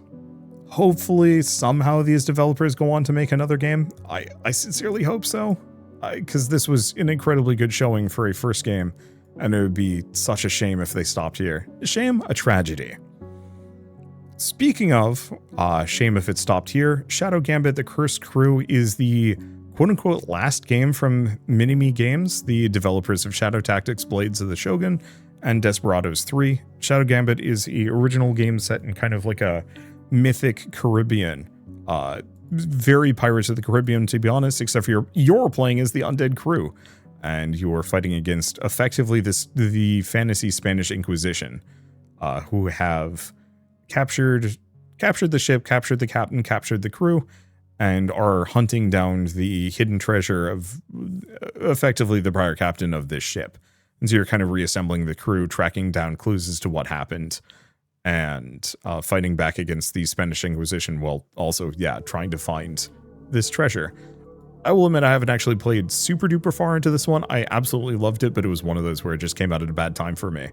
But it is, like, if you've played Shadow Tactics, if you've played Desperados, if you've ever played kind of like a stealth action infiltration game, I'm going to say this is effectively isometric, team-based Metal Gear, and I sincerely hope they actually go that direction at some point, if they continue.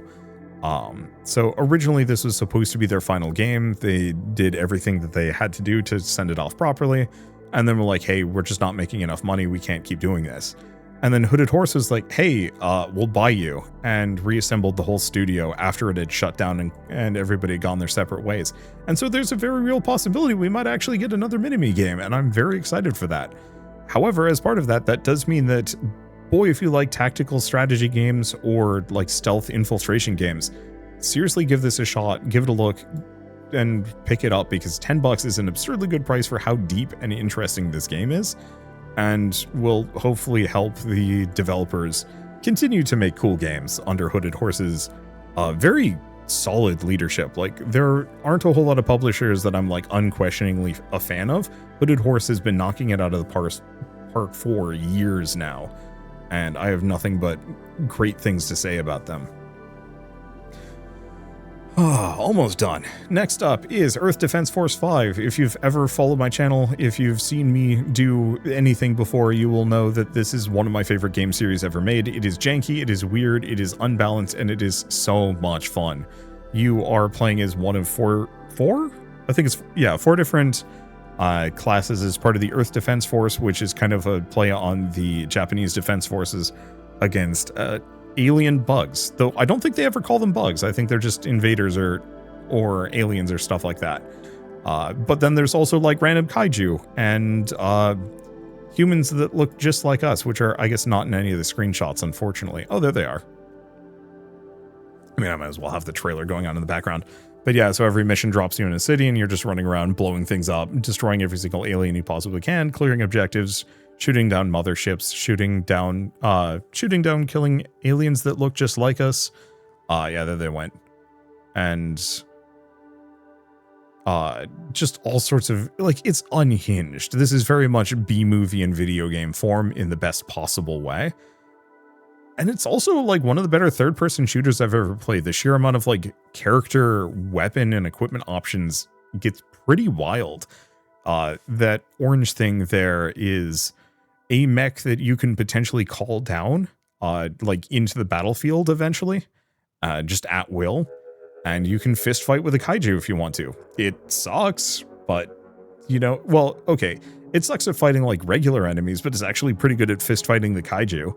And you get other types of mecha that are actually a lot more competent and useful at fighting regular enemies and whatnot. And it's a lot of fun. It's also 4-player multiplayer, so if you want to play it with a group of people, bring friends, it's even more fun with them. And yeah, how much is it? $15, which, yeah, is an absurdly good price. They have a bunch of other games that they've released. Every other EDF game is also on sale. Iron Rain is even cheaper, which I liked Iron Rain a lot. It was supposed to be made for Western audiences, but I don't think it hit as well, but I loved it just as much. I thought it was very, very good. EDF 6 was EDF 5, but even better, and continued the story of EDF 5 in a really interesting way. Also, EDF 4.1 is a lot of fun too. Jankier and definitely a little bit more unbalanced in a lot of ways, but also just as fun and interesting. And so, like, truly I'd recommend every single one of these. World Brothers was a little weird and arcadey, but I enjoyed it mostly. Next up is Battle Chef Brigade. At this point, we've hit the, what I like to call games that are so cheap it's practically a crime. Battle Chef Brigade is maybe a little bit of kind of, it's an odd duck game. It's one part Smash Brothers, like, action platformer, and one part cooking sim, where you're actually going around grabbing ingredients, bringing them back, and cooking them into various dishes to try and please a panel of judges. If you've ever seen the Great British Bake Off, imagine that crossed with like Dungeons and Dragons, where you have to do a dungeon crawl, grab the ingredients, and bring it back to cook. I loved this game. It had a really lovely hand-illustrated style. The gameplay is smooth and solid. The plot was actually fairly interesting for a combat cooking show, very anime in a satisfying way. The characters were very charming as well. And this let me cheese the whole game into submission by using crockpots. I think I had 3 crockpots and a cutting board as my like only cooking implements, and I just toss ingredients in the crockpot, you know, cut out what I don't want, and just let it simmer and then serve to the judge, and I just won handily as a result of it, and it was so satisfying. Otherwise, it's kind of a weird match 3 game, but a good one. Next up is Tangle Tower, which is a point-and-click adventure mystery game made by the same developers as Crow Country. Shell and I played this a while back and rather liked it. It has some level of like, I don't want to say like Phoenix Wright investigation feel to it, but it's, yeah, how long did it take us to beat it? Weirdly, it doesn't say how long it took to beat. Oh well. But yeah, it's kind of puzzly. You have random clues that you have to assemble and put together and figure out like the, what these things mean, and then turn it into kind of like a eureka moment where you're like, oh, Freya's pot of yellow is full of, okay, so this hasn't been assembled in the correct way. But you use the clues that you found in the world and the dialogue that you've had with the characters to put together clues that you can then use to progress the story. It's kind of basic on a gameplay level, but it's very charming, and the mystery I thought actually was kind of interesting. And God, the environments are gorgeous. They did such a good job drawing and illustrating each and every one of these places, the characters, the scenery, the puzzles, and whatnot. The music was also quite good. Shell and I got really hooked on it and played it over the course of a night, to the point where I think we played straight until like 5 a.m., which literally no video game has done to me since. And so I highly recommend this one for $4. Four Tails is, this is such a sad, I don't want to say like a sad thing. For me, I loved this game. I thought it was extremely good, but it just went over like a lead balloon. Most people just did not give it the light of day. It is a time loop mystery adventure where you are playing a card crawler adventure, where you're playing as this like spoonbill raveny guy. I don't actually know what kind of bird he is. Maybe he's just a crow. But you have visions of the future where various characters around you are going to die, the kingdom is going to get overrun by evil magic, and you have to kind of solve various mysteries and go through various adventures to figure out how to avert it. But you have to go through multiple loops before you can figure out how to do so correctly. It also has this like really interesting kind of card hand management resource system that I found very satisfying, but also got stuck in because you could kind of find certain infinite loops to generate infinite food or money or fame or infamy, and then use to solve other parts of the game. But the actual gameplay itself is kind of an interesting exploration through a deck of cards and finding the correct path through it, or the branching paths through it, and, you know, choosing which branch you want. It's also gorgeously illustrated, very much, I would say, kind of the, what is it? Like the Disney Robin Hood style, but just a little bit darker, a little bit more gritty in a way that I found deeply satisfying to look at. And I've always wanted to go back and like full finish the thing. I did like one loop and then stopped there and said, oh, this is something I want to get to eventually, but just haven't had time for it. I can't finish every game I play. But for a $3 game, this is seriously worth it. Even if you're just somebody who likes, you know, Redwall or, you know, the Disney's Robin Hood or anthropomorphic characters in interesting fantasy games, this is worth a look. And if you don't like anthros, but you like weird, interesting fantasy games or you're ambivalent to them, still worth a look. $3 is an absurdly good price for what this is. Next up is Cosmic Star Heroine. Earlier I talked about Unchained Echo or Chained Echoes being one of the best like classic style RPGs ever made. Cosmic Star Heroine is one of the other ones. I absolutely adore this game. It has really interesting character build crafting. This story is kind of goofy, over the top anime in a way that I found really engaging. The music is fantastic, and yeah, what is it? $2.24. Every single Zeboid game I think is really cheap right now. This Way Madness Lies is, yeah, $1.50. Cthulhu Saves Christmas is $2. Cosmic Star Heroine is $2.24. Cthulhu Saves the World is 60 cents. Breath of Death 7 is 60 cents. Like, I think they have a bundle for all of their games. They don't. That's actually kind of a surprise. But if you like old school turn-based RPGs, I'm thinking like Chrono Trigger and whatnot, this is very much up your alley. Or if you just like more modern turn-based RPGs, or if you haven't and you kind of want to get into the genre, this is a very good starting point. It's really good. This one's kind of an odd duck. I normally don't recommend it just because it is a little far outside of my usual genres, but Regalia of Men and Monarchs is it's a tactical strategy game, very Fire Emblem, very Final Fantasy Tactics. The thing that I really like about it is it has some level of kingdom management. You are effectively a random family who has been informed that they are heirs to a kind of distant fiefdom. And as such, they all, move over into the fiefdom and take over. And the main character accidentally inhales their grandfather's ashes and are being kind of led through the plot and story of the game by this ghost and dealing with the various threats and challenges of running said fiefdom, including invaders, debt collectors, and all sorts of things. It also has one of the most interesting depictions I've ever seen of elves. They are much taller and much larger and much more physically imposing than humans. They've got blue skin, dark eyes, and they're a weird psychic hive mind of Vikings, which I think is such a cool idea for having a completely unique style of elves that I've never seen before. It also is just really nice looking. It's just a gorgeous game. The production value on this is absurdly good. And yeah, not nearly enough people even know about this one. And for $3, absurdly good price. They're currently working on another game called Sacrifier that's supposedly coming out sometime in early next year that looks really good, Octopath Traveler levels of interesting 2.5D visuals. And I cannot wait to play this one personally. But yeah, Regalia of Men and Monarchs is what, $3? Crazy good price. Lastly is Grim Dawn. I don't think this requires too much introduction. Grim Dawn is a hack and slash action RPG in the same vein as Diablo, Torchlight, or Path of Exile, and in my opinion is the best one ever made. Path of Exile is a pretty good MMO. It's got a decent amount of content to it and works well as a live service game. Grim Dawn is fully hand designed. There is no randomization in the world generation, at least not for the main campaign.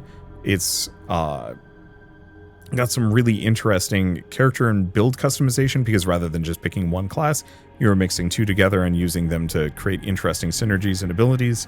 As really solid gear and equipment system, and is not just set in a random fantasy world. This is actually post-apocalyptic society. Modern society has fallen, and you're running around dealing with the cosmic horrors that threaten to destroy what's left. And I think it's extremely cool. It's also, from what I remember, fully voice acted and a bunch of other things. For a game that came out almost 10 years ago at this point, it still looks great. Maybe a little on the dark and grungy side, but still looks extremely cool. It's made by the same people that made Titan Quest, if that was not obvious. And, as a bonus, they've got a big DLC coming out sometime next year. I think they had announced it a little too early, and so a lot of people are expecting it this year. But I think it's coming out next year or the year after.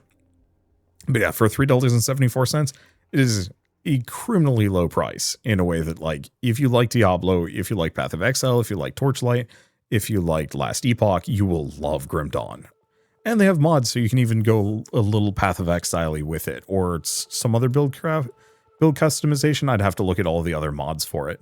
But I know there's a Path of Grim Dawn mod that people seriously recommend. And yeah, I'll take a look at it someday. But mostly I'm just hoping to play through this multiplayer with friends at some point. For now, I guess that is my entire... You can tell I'm losing my voice a little bit. But that is my entire 50 games that I'm recommending as part of the Steam Winter Sale. There are so many more, many of which I have not listed, that are on my Steam Curator page. I don't even think this is all of them. I think there's actually quite a number that just don't have a sale at the moment, or just aren't showing up because Steam is weird. But there are tons of games on this page that if you want to go to it and follow the link in the description below, you can find some other things that, I haven't talked about yet, or I talked about in the previous sale video, or I might talk about in a future one because they're just not on a good enough sale yet.